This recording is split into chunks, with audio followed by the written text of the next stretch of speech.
Earlier this month, Cornwall hosted the 47th G7 summit where the leaders from the world's richest 7 democracies gathered on the beaches to discuss the response to the COVID-19 pandemic and climate change.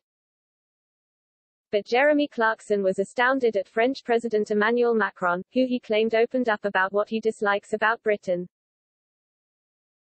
At the prestigious meeting, Boris Johnson and Macron sparred over Brexit, as issues still withstanding threatened to overshadow the summit's conclusion, with London accusing France of offensive remarks that Northern Ireland was not part of the UK. Jeremy meanwhile took to his column for The Sun to pen down his thoughts. It must be awkward for the leaders of the G7 nations because before they can actually get cracking with whatever it is they're supposed to be doing, they all have to get things off their chest, he began. Boris had to tell Joe Biden the woman who knocked a British kid off his motorbike while driving on the wrong side of the road should stop hiding behind diplomatic immunity and face trial in the UK. And Biden had to tell Boris to sort Ireland out.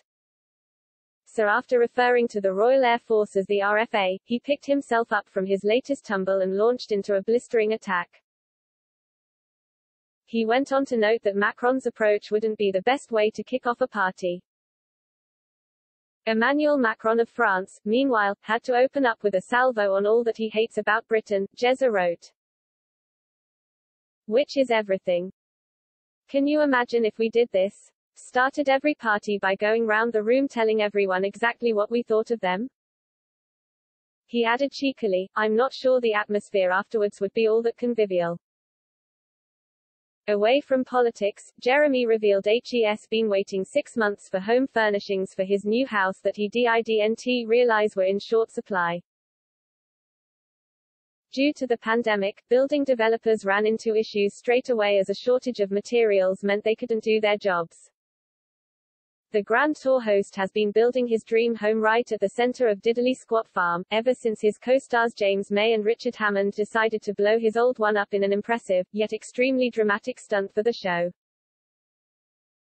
Work began in 2019 right before COVID hit and he's still struggling to get hold of things he needs to make it livable. In his latest column for The Sun, Jeremy wrote down his plight, completely flabbergasted at the fact there was a shortage of curtains. Curtains? Nope, he sighed, there's a 6-month wait for those too. But he jokingly added, still, at least I don't need a new car, because there's now a global shortage of semiconductors, which means very few can be made. He continued, it's like the world can't remember how it works. We've spent the last year or so homeschooling our kids and learning how to bake bread and now we're back at work, we've all forgotten what it is we should be doing.